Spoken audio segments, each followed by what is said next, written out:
Hello everyone, welcome to one more mini vlog. ఈ వీడియోలో మనం గోంగూర పప్పు ఎలా చేయాలో చూద్దామా?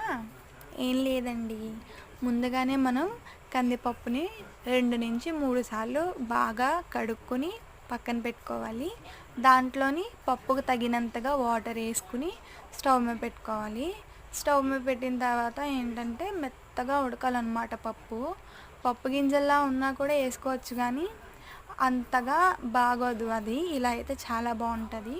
నెక్స్ట్ ఏంటంటే నేను గోంగూరను ఆల్రెడీ ముందుగానే ఆయిల్లో కొంచెం సేపు మగ్గించి పేస్ట్లా చేసుకున్నాను.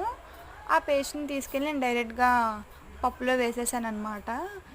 మీరు ఇలా అయినా చేసుకోవచ్చు, లేదా ఆకైనా వేసుకోవచ్చు. రెండు చాలా బాగుంటాయి. నెక్స్ట్ టైం నేను దాని ప్రాసెస్ చూపిస్తాను.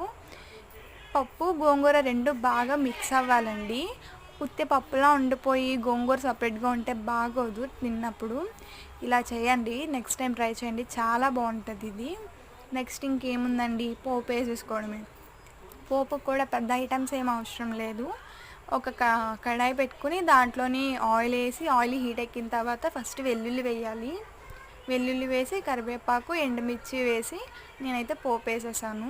మీరు ఆవాలు జీలకర్ర అవన్నీ కూడా వేసుకోవచ్చు, బాగుంటుంది అలా వేసినా కూడా.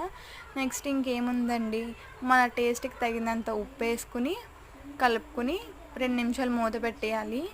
దాని తర్వాత వేడి వేడి అన్నంలో వేసుకొని కలుపుకుని తింటే అబ్బా భలే ఉంటుంది. నచ్చితే లైక్ చేయండి ఫ్రెండ్స్. బాయ్.